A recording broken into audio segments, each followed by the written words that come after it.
तो देखो एक नीम की प्रजाति है मालाबार नीम करके, और ये प्रजाति हमारे यहाँ केवल 4 दक्षिण भारतीय जिले जो है, जो राज्य हैं, उन्हीं में पाई जाती है, या फिर किन्हीं विदेशी देशों में पाई जाती है। लेकिन हाल ही में जो हमारा काजरी है, उसने एक ऐसा अनुसंधान किया है जिसके माध्यम से अब जो है इस नीम का उत्पादन जो है हमारे यहाँ पर भी होना संभव हो पाएगा। ठीक है। तो हमारे यहाँ जो नीम मिलता है वो अलग है।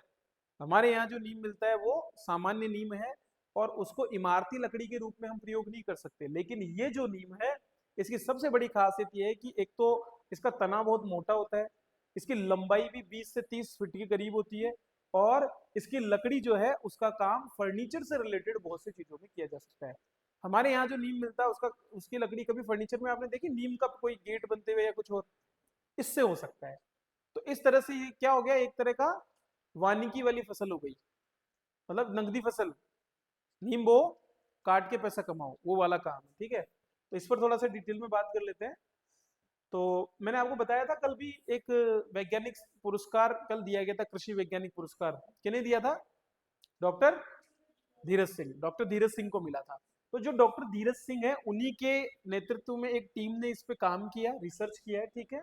और जो हमारा जो ये केंद्रीय शुष्क क्षेत्र अनुसंधान संस्थान है, central arid zone research institute, full form है इसकी, काजरी की है ना, क्या है? Central arid zone research institute. एक और है, आफरी भी होता है, एरिड फॉरेस्ट रिसर्च इंस्टीट्यूट। ठीक है, ये भी यही है। तो ये तो किससे, फॉरेस्ट रिसर्च पे है, और ये एरिड जोन पर है। तो ये शुष्क जलवायु वाले क्षेत्र पर अनुसंधान करता है। ठीक है। और ये किस पे करता है? एरिड फॉरेस्ट जो होते हैं, मतलब जंगलों के प्रकार पर। ये जंगलों पर करता है, ये जलवायु पे करता है, ये ध्यान रखना है ना, दोनों में अंतर है। तो आफरी और काजरी दो संस्थान है जो भारत राजस्थान में स्थित है। ठीक है। तो जो ये है, इसने इस मालाबार नीम का क्या किया है, इसका उत्पादन किया है जोधपुर की जलवायु में। अब जोधपुर की जलवायु में इसका उत्पादन करना ये अपने आप में विशिष्ट इसलिए है क्योंकि ये उत्तर भारत में मिलता ही नहीं है। दक्षिण भारत के कुछ स्थान जैसे कि कर्नाटक, तमिलनाडु, आंध्र प्रदेश और केरल, मतलब फार सदर्न एरिया जो हमारा है, फार जो बिल्कुल जो साउथ का एरिया है, वहां पर ये होता है। ठीक है। या फिर बाहर के देशों में होता है। ठीक है।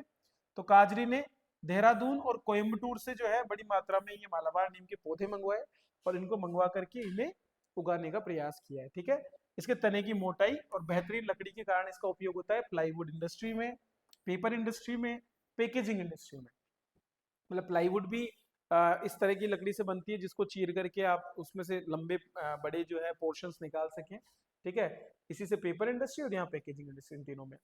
और ये बड़ा तेजी से विकसित होता है, रखरखाव कम होता है, इसलिए इसको नगदी फसल भी बोला जाता है। नगदी फसलें जानते हो ना? खाद्यान्न फसलें और नगदी दो तरह की फसलें होती है। खाद्यान्न फसलें वो है जिनका बेसिकली खाने के लिए उनका उत्पादन होता है। नगदी फसलों का उत्पादन बेचने के लिए होता है।